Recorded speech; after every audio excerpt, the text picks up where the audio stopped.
1 گھنٹہ تک تقریر اور میرے پاس تقریباً 20 منٹ باقی ہے، میں گفتگو کو بڑی تیزی سے سمیٹنا چاہتا ہوں۔ حجر اسود یہ جنتی پتھر ہے، اس کو سب سے پہلے حضرت آدم علیہ السلام لے کر آئے تھے۔ آدم علیہ السلام جب زمین پہ تشریف لائے تو یہ جنت ہی سے آیا، اور یہ آپ کی کرسی تھی، یہ بہت بڑا تھا، آپ اس کے اوپر بیٹھتے تھے، جب سرکل لیتے ہوئے تھک جاتے تو اس کے اوپر بیٹھ جاتے، یہ اتنا چمکتا تھا کہ سائڈ پر اس کی روشنی پڑتی تھی، آپ اس کے اوپر بیٹھتے تھے۔ پھر یہ بیچارہ چھپ گیا، ابراہیم علیہ السلام آ گئے، ابراہیم علیہ السلام اس کے اوپر بھی پاؤں رکھتے تھے، اور جو وہ ساتھ میں پتھر پڑا اس کے اوپر بھی پاؤں رکھتے تھے، اس کے اوپر زیادہ اور اس کے اوپر کم۔ جب آپ بنانے لگے نا خانہ کعبہ تو اس کے اوپر پاؤں رکھا، اس کے اوپر پاؤں رکھ کر پتھر ڈھونڈنے جاتے تھے عرفات پہ، پتھر جب ڈھونڈنے جاتے تو پتھر خود بولتا تھا، ابراہیم و خلیل اللہ مجھے لے کر جاؤ، مجھے فرشتوں نے بنا سوار کے رکھ دیا ہے، میں کعبے کے لیے ہوں۔ ابراہیم علیہ السلام پتھر لیتے اور خانہ کعبہ میں جا کے لگا دیتے، پھر ڈھونڈنے جاتے، اس پہاڑی پہ پہنچتے، وہاں سے پتھر ایک دور سے ہی بولتا، وہ پھر چمکتا ہوتا اور گھڑا ہوتا تھا، پہلے ہی سے اٹھاتے اور پتہ پاؤں کس پہ رکھتے؟ حجر اسود پہ۔ حجر اسود پہلے تو دیکھتا رہا، جب دیوار مکمل ہونے کے قریب آئی نا تو بول پڑا، کہنے لگا ابراہیم و خلیل اللہ کیا میں ان سے گھٹیا ہوں کہ مجھے یہاں نہیں لگا رہے؟ ابراہیم و خلیل اللہ نے کہا نہیں تو ان سے گھٹیا رہی ہے، تو ان سے بڑا افضل ہے، میں تجھے ایسی جگہ پہ لگاؤں گا کہ سب تجھے احترام کی نظر سے دیکھتے رہے۔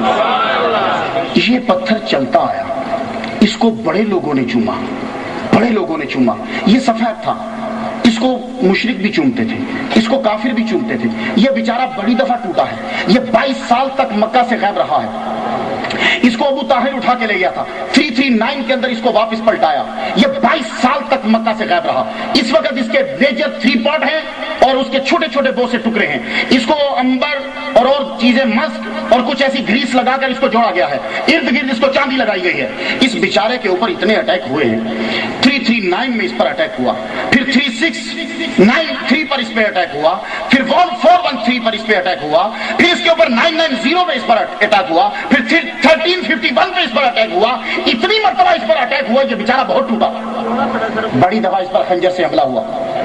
حجر اسود میرے نبی نے جب خانہ کعبہ کو پاک کیا تو اس کو اٹھا کے وہاں لگا دیا۔ بعض لوگ بیچارے تھوڑی سٹڈی کے بنا پر کہہ دیتے ہیں کہ انگوٹھے چومنے نہیں چاہیے، پیر کے ہاتھ نہیں چومنے چاہیے، یہ شرک ہوتا ہے۔ میں نے کہا نہیں حضور، میں ذرا عرض کرنا چاہتا ہوں آپ سے، یہ شرک نہیں ہوتا، کیونکہ محمد مصطفیٰ صلی اللہ علیہ وآلہ وسلم اگر چومنے کو شرک سمجھتے تو حجر اسود کو اٹھا کے باہر پھینک دیتے۔ جب انہوں نے 360 پتھر پھینکے تھے تو اس کو پھینکتے ہوئے کیا ہوتا ہے؟ 24,000 مرتبہ کم و بیش جبرائیل علیہ السلام حضور کے پاس آئے ہیں۔ ایک مولوی صاحب سے میں نے سنا تھا، میں نے کسی کتاب میں نہیں پڑھا، 24,000 مرتبہ کم و بیش جبرائیل علیہ السلام حضور کی بارگاہ میں آئے ہیں۔ حضور کہتے تھے اے جبرائیل اب کی بار جب آؤ تو ذرا نیا پتھر لے آنا، چومنا شرک ہے، اس پتھر کو بڑے لوگوں نے چوما ہے، میں تازہ پتھر چاہتا ہوں۔ لیکن حضور نے کہا جبرائیل یہ پتھر لگا دیا۔ پتہ یہ چلا کہ محمد مصطفیٰ صلی اللہ علیہ وآلہ وسلم فرمانا چاہتے ہیں کہ ہمارے ہاں پوجنے اور چومنے میں فرق ہے، پوجنا شرک ہوتا ہے، چومنا شرک نہیں ہوتا۔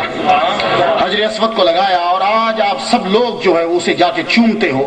محمد مصطفیٰ صلی اللہ علیہ وآلہ وسلم یا ایھا النبی انا ارسلناک شاہدا، اے نبی، اے غیب کی خبریں بتانے والے، ہم نے تجھے شاہد بنا کے بھیجا، مبشرن بشارت دینے والا بنا کے بھیجا، نذیرن ڈرانے والا بنا کے بھیجا، وداعیا الی اللہ باذنہ، اور پروردگار عالم کی طرف بلانے والا اس کے حکم کے ساتھ بنا کر بھیجا۔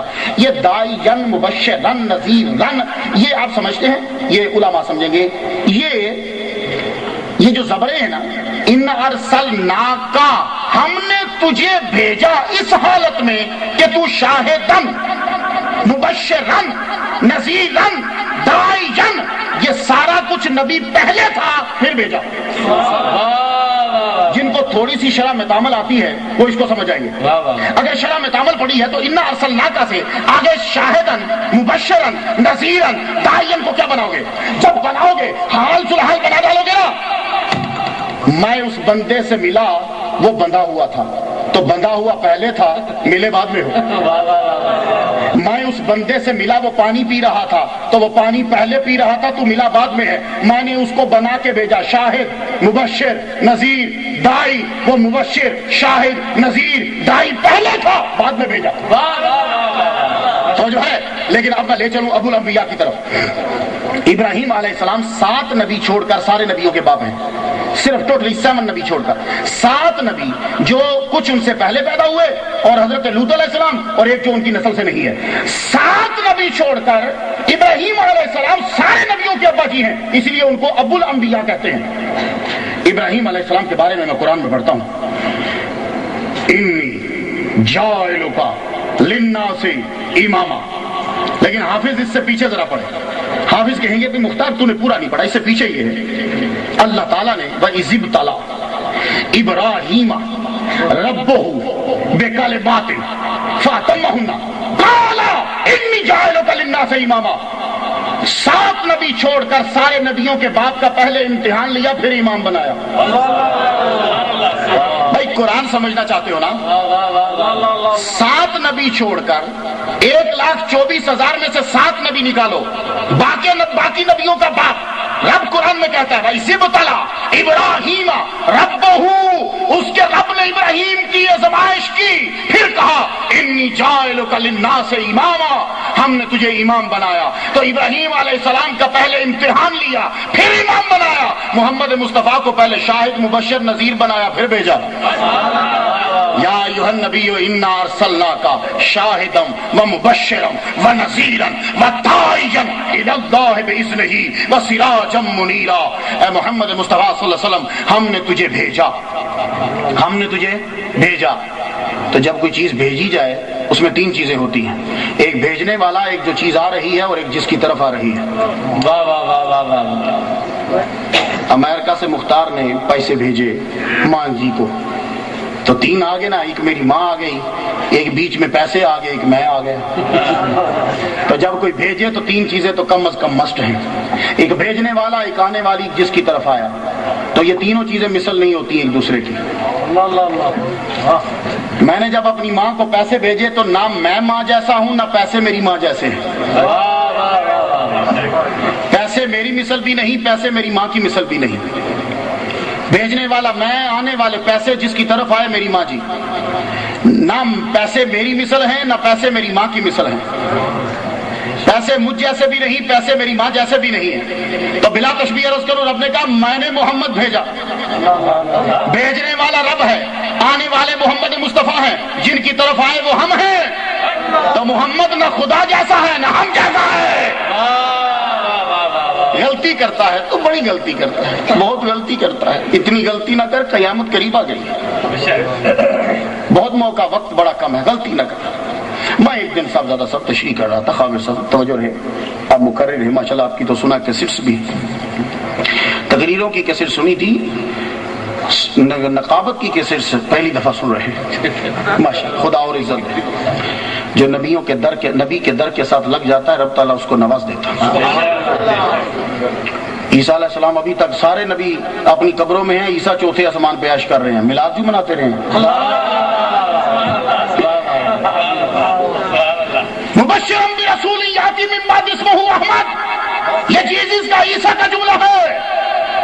میں ایک جگہ تقریر کر رہا تھا، میں نے کہا یہ جیزس عیسیٰ علیہ السلام زندہ ہے، میلاد بھی مناتے رہے، تو یہ مرتے نہیں، ان کے نام زندہ رکھے جاتے ہیں، تشریف لائیں گے ابھی، اور پھر دیکھو جگہ کہاں ملی۔ اس لیے میں کہتا ہوں نعت خواں جیسا بھی ہو لیکن جب مرے گا کلمہ پڑھ کے مرے گا، ہندو ہو، سکھ ہو، مسلمان ہو، فاسق ہو، فاجر ہو، جو ہو۔ یہ آج میری بات لکھ لو، جو نبی کی نعت پڑھنے والا ہے رب اس کو مرنے سے پہلے ساری چیزیں اسے ہٹوا دے گا اور وہ کلمہ پڑھ کے دنیا سے جائے گا۔ یہ صرف مسلمانوں کی بات نہیں، سکھوں اور ہندوؤں کا بھی یہی حال ہے۔ انہوں نے اگر زندگی میں ایک مرتبہ بھی نبی کی شان کا لکھ دیا، جب مرنے لگا تو مرتی مرتبہ کلمہ پڑھ کے گیا۔ عیسیٰ علیہ السلام نے، اور پھر دیکھو جب واپس آئیں گے تو جائیں، شادی کریں گے، بچے ہوں گے، حکومت کریں گے، اور جنازہ مدینے میں ہوگا اور قبر نبی کی روزے کے ساتھ ہوگی۔ سبحان اللہ۔ اور یہ طلباء بیٹھے، میں ان کو بتا دوں کہ اس روزے کے اندر بی بی عائشہ کی مرضی تھی کہ میری قبر بنتی، لیکن بی بی عائشہ نے اجازت دے دی حضرت عمر کو، اس کے بعد حضرت امام حسین کی مرضی تھی, حضرت عبداللہ ابن زبیر کی مرضی تھی, لیکن دیکھو کہ باوجود طاقت ہونے کے کوئی وہاں دفن نہیں ہو سکا. حضرت عبداللہ ابن زبیر کی بڑی آرزو تھی کہ میری قبر بنے تو مدینہ کے اندر بنے, لیکن محمد مصطفیٰ صلی اللہ علیہ وسلم اپنی زندگی میں فرما گئے تھے. اس طرح حضرت ابوبکر دائیں طرف تھے اور حضرت عمر بائیں طرف, یوں کندھوں پہ ہاتھ رکھ کے نبی داخل ہوئے تو فرمان لگے قیامت کو بھی ہم اسی طرح اٹھیں گے, اور اسی طرح تبھی اٹھیں گے نا جب اسی طرح لیٹیں گے بھی. اب یہ تو نہیں ہو سکتا کہ خاور صاحب فیصلہ آباد ہو, میں لاہور ہوں, تو کٹھے کیسے اٹھیں گے بھائی؟ کٹھے لیٹیں گے تو کٹھے اٹھیں گے. تو فرمایا کہ عیسیٰ علیہ السلام آئیں گے, ان کی قبر بھی میرے ساتھ بنے گی. دیکھو خدا قسم, لوگ کہتے ہیں کہ حضور کو کل کی خبر نہیں, میں کہتا ہوں نبی تو یہ بتا گیا کہ عیسیٰ کی قبر کہاں بنے گی. اب اس سے زیادہ اور خیر غیب کیا ہو سکتا ہے؟ اللہ اکبر جل شان. محمد مصطفیٰ صلی اللہ علیہ وآلہ وسلم تو جو نبی کے دامن کے ساتھ لگ جاتے ہیں, ان لوگوں کی یادیں, ان کے نام جو ہیں وہ زندہ رہتے ہیں, ان کے نام دنیا میں لیے جاتے ہیں. دنیا والوں, محمد مصطفیٰ صلی اللہ علیہ وآلہ وسلم, یا ایھا النبی انا ارسلناک شاہدا ومبشرا ونذیرا. تو میں ایک دفعہ بات کرتے ہوئے کہہ رہا تھا کہ سنو, دنیا میں سب سے کم تر چیز جسے ہم سمجھتے ہیں وہ پتھر ہے. بس میرا آخری نقطہ اور اس کے بعد میں آپ سے اجازت چاہوں گا. سب سے کم تر چیز پتھر ہے. پتھر میں جسم تو ہے لیکن اس میں جان اور عقل نہیں. پتھر سے افضل جو ہے وہ پودا ہے, اس میں جسم ہے, جان ہے, لیکن اس کے اندر عقل نہیں. ایک درجہ پتھر سے پودا بڑھ جاتا ہے. پودے سے افضل انسان ہے, اس کے اندر جسم ہے, جان ہے, حرکت ہے, لیکن عقل نہیں, شعور ہے اس کے اندر. حیوان سے ایک درجہ بڑھ جاتا ہے انسان کا. انسان میں جسم ہے, جان ہے, حرکت ہے, عقل ہے, اور لیکن وہ کبھی شیطان کی طرف کبھی رحمان کی طرف. انسان سے ایک درجہ افضل ہے ولی کامل کا. جسم ہے, جان ہے, حرکت ہے, عقل ہے, اور اس کی عقل جو ہے وہ رحمان کی طرف رہتی ہے. ولی سے درجہ ایک افضل ہے صحابی کا. جسم ہے, جان ہے, حرکت ہے, عقل ہے, لیکن اس نے محمد مصطفیٰ کو دیکھا ہے. صحابی سے درجہ افضل ہے نبی کا. جسم ہے, جان ہے, حرکت ہے, عقل ہے, عقل رحمان کی طرف ہے, لیکن صحابی سے درجہ افضل ہے اس لیے کہ اس کی اوپر وہی اترتی ہے. نبی سے درجہ افضل ہے رسول کا. جسم ہے, جان ہے, عقل ہے, حرکت ہے, شعور ہے, عقل ہے, عقل رحمان کی طرف ہے. رب باتیں کرتا ہے لیکن رسول کے پاس نیا دستور ہوتا ہے, کتاب ہوتی ہے. رسول سے درجہ افضل ہے اولو العزم کا. جسم ہے, جان ہے, حرکت ہے, عقل ہے, شعور ہے, عقل رحمان کی طرف ہے, دستور ہے, رب باتیں کرتا ہے, لیکن اس کے پاس معجزے سب سے زیادہ ہوتے ہیں. اولو العزم سے درجہ افضل ہے محمد مصطفیٰ صلی اللہ علیہ وسلم. جسم ہے, جان ہے, حرکت ہے, عقل ہے, رب کی وحی اترتی ہے, دستور ہے, سب سے زیادہ معجزے ہیں, پر محمد مصطفیٰ نے رب کو دیکھا ہے, خاتم النبیین ہے. واہ واہ واہ, سبحان اللہ. میں ہاتھ جوڑ کے عرض کروں, کیا پتھر کہہ سکتا ہے کہ میں پودے کی مثل؟ نہیں. پودا کہہ سکتا ہے کہ میں حیوان کی مثل؟ نہیں. حیوان کہہ سکتا ہے کہ میں انسان کی مثل, خواہ شیر ہو؟ نہیں. انسان کہہ سکتا ہے کہ میں ولی کی مثل؟ نہیں. ولی کہہ سکتا ہے کہ میں صحابی کی مثل؟ نہیں. صحابی کہہ سکتا ہے کہ میں نبی کی مثل؟ نہیں. نبی کہہ سکتا ہے کہ میں رسولوں کی مثل؟ نہیں. رسول کہہ سکتا ہے کہ میں اولو العزم کی مثل؟ نہیں. اولو العزم کہہ سکتا ہے کہ میں محمد مصطفیٰ کی مثل؟ نہیں. تو جب اولو العزم آدم اور نوح نہیں کہہ سکتے کہ ہم محمد کی مثل ہیں, تو ہم مولوی کیسے کہہ سکتے ہیں کہ ہم نبی کی مثل ہیں؟ دیکھو اللہ کے بندو, مقام بہت نازک ہے. محمد مصطفیٰ صلی اللہ علیہ وآلہ وسلم کے مقام کو سمجھنا ہے. محمد مصطفیٰ صلی اللہ علیہ وآلہ وسلم سے محبت, آپ کے آل سے محبت, کے قریبیوں سے محبت, یہ تقاضا ہے محمد مصطفیٰ صلی اللہ علیہ وآلہ وسلم